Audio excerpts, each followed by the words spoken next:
So we have talked about the worst movies of this year, and that made me all the more excited to talk about the best. So I thought we're talking about some great movies. Let's dress great. So I'm going to be counting down because there were a hell of a lot of good movies last year. I know there were some terrible ones. I talked about those, but there were some. I think they were more good than bad in a way. So that proves that 2016 did have its good moments. But I'm going to count down the top 16 movies of 2016 because why the hell not? It fits, right? So at number 16 is a movie that I initially thought would be higher, but it's not because I remember it kind of less than other movies, but I still really love this movie, and that is Anomalisa. I walked out of that movie. It had my thought process running and running, and I thought about it for hours, days even. I absolutely loved it. What's his name? Michael Thulis, David Thulis, whatever, however you pronounce it. The guy who played Lupin in Harry Potter, he was great in this movie. Jennifer Jason Leigh, even better. Animation was superb. It was like watching real life. It was so good. I absolutely loved Anomalisa. It just has a lot to say about love and life, and it's a perfect little movie if you want to just sit back and just think about things and think about life and love. It's a great movie for that. So at number 15, we have Hell or High Water, which was another movie that I thought might be a bit higher. But there were better movies this year. But it was very, very good. Chris Pine in that movie is so good. Jeff Bridges is so good. Everyone in this movie is just so good. The movie has, like, it's a very simple movie. I think I described it as, like, No Country for Old Men, sort of a Grand Theft Auto type vibe with all the robberies and everything. But it was so well acted, so good, just so simple. But it really did enthrall me for the entire runtime, and that's why it deserves a place on this list. But moving on, we have another fairly simple movie, but with a more heartfelt message, and that is I, Daniel Blake. Now, I didn't think much about this movie. The trailer didn't really intrigue me, but I saw it was on a very limited release, and I was like, hey, I want to go and watch this. I want to know what this movie is, because I know nothing about it, and I was pleasantly surprised. I really did enjoy this movie, and I would have regretted not seeing it, and I'm so glad that I saw it. It really left an emotional impact.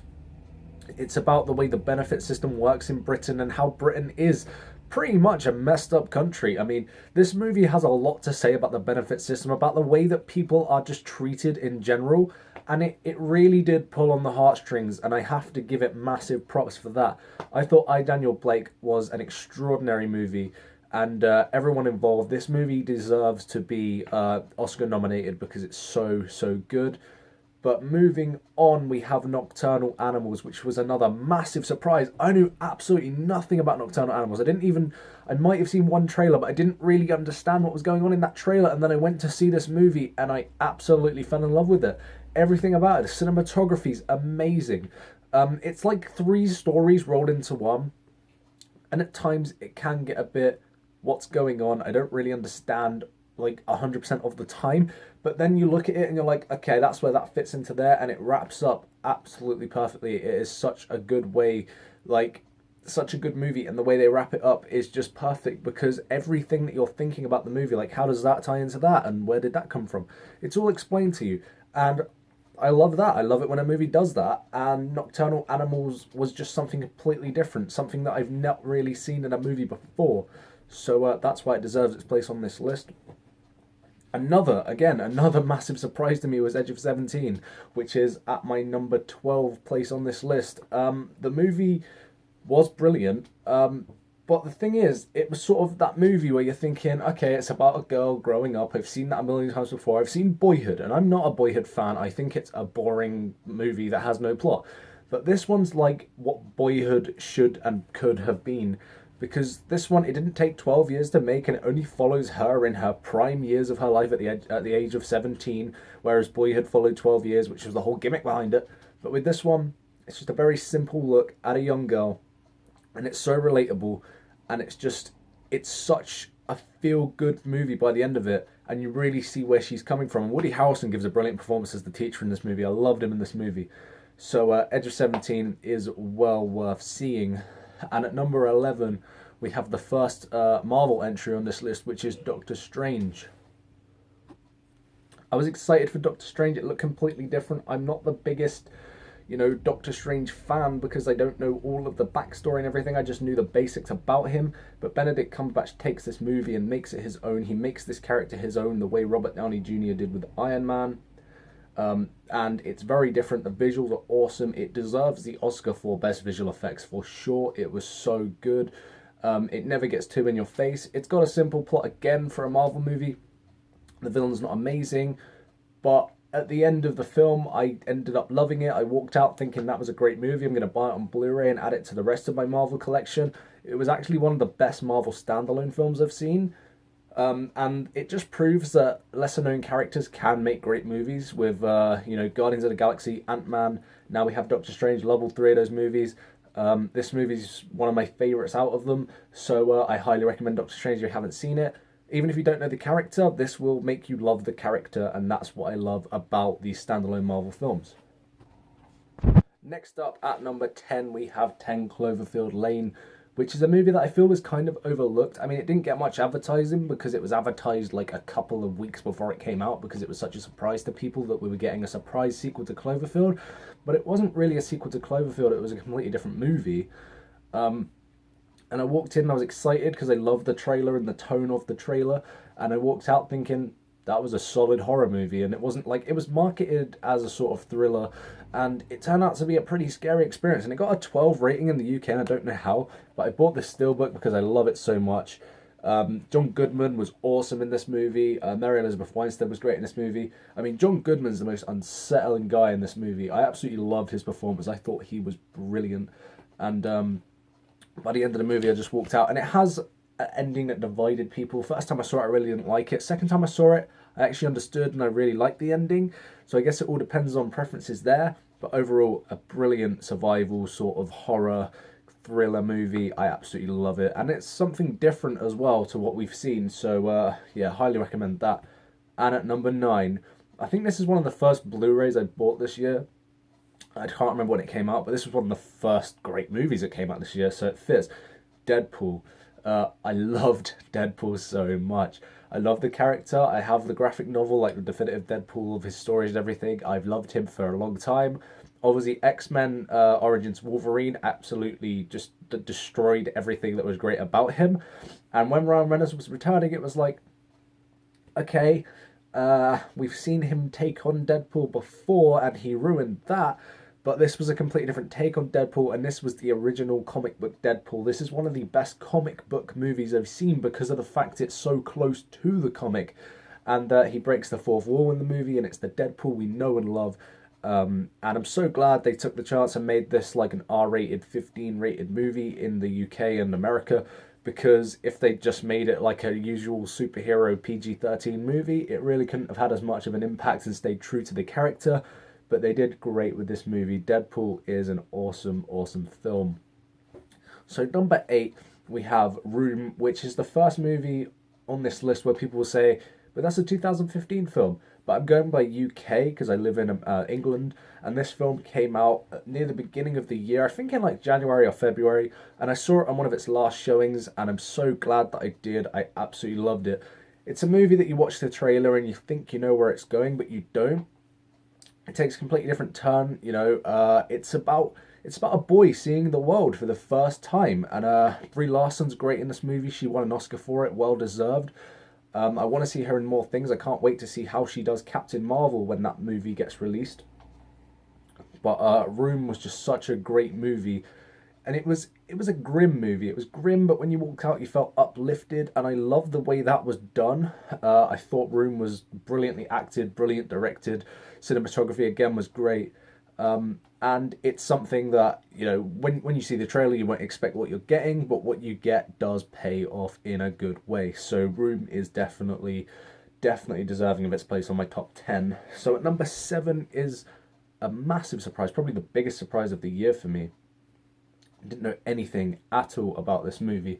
I saw it probably on one of its last showings as well.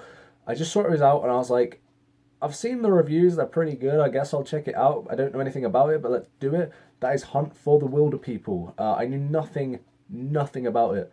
I walked in and I absolutely loved it from beginning to end. It was really funny. It was dramatic when it needed to be dramatic. The acting was great. Sam Neill was brilliant in the movie. The young kid, I think his name's like Julian Dennison, he was really good as this character Ricky Baker, who is the main character of the movie, and he's kind of relatable in a way. And it takes weird turns, twists and turns throughout the movie, and you're watching it and you're like, okay, I can't see where this is going, but then it happens and you're like, I didn't see that happening at all. By the end of the movie, none of it is predictable. I have never seen a movie that I can compare to Hunt for the Wilder People. The closest one I could compare it to is maybe Big Game with Sam Jackson, because it's like that sort of plot, I guess. But this is a much, much better movie, and just see it. I can't describe like how great it is, because you just need to see it to believe it. But Hunt for the Wilder People, brilliant film. And let's move on to Kubo and the Two Strings. Nobody saw this movie. I'm disappointed. I have the Kubo poster behind me because I loved it that much. I got that poster for free when I saw this film at Cineworld. I went in the morning to see it in 3D. I was so jacked up to see it. I was excited. There was nobody in there. It was just me and Tom and Dale, and we were just sat there like, okay, we're like the only three people in. I think there was one dude at the beginning, the very front of the cinema, and that was it. They were like, so that's 4 people for a showing of this movie. Lakia really make brilliant movies, and not enough people see them, because like we need more people to watch these Lakia films, because then we'll get more of them, because I guess they're expensive to make and they're hard to make. They take years to make. I watched like the ending credits of this movie, and they made the big skeleton that Kubo fights in the movie, and it was so great. The details are amazing. People need to see this movie and see this hard work in play, because Kubo and the Two Strings is one of the best animation films I have seen in ages. It's the best animation this year, and I absolutely adored this movie. It was so, so good. But at number 5, we have a movie that's just, it's drowned in sweetness, and I absolutely love it. Sing Street. I saw this definitely on its last showing. Like, it was the very, very last showing they were ever going to show, and I wasn't even going to watch it, because I'd watched a movie before I went to see this, and I was like, I'm kind of tired, but I thought, hey, I've got to go and watch this. I want to check it out. I've heard great things. So glad I did. I bought it on Blu-ray as soon as it came out. Sing Street is just one of the most sweetest, heartfelt, funniest, just best movies of the year. I absolutely adore every moment of it. It's a simple movie. I think the tagline's like boy meets girl, girl unimpressed, boy starts band, and that's the exact plot of this movie. But it's done so well and so differently, and a lot of people should watch this movie. It is amazing. It didn't even have a very well-known cast. I mean, the most well-known person in this is Littlefinger from Game of Thrones. He's not even in it much, but everyone's brilliant in it as well. So the songs are great. The songs sound like songs that should have actually come out like back in the 90s.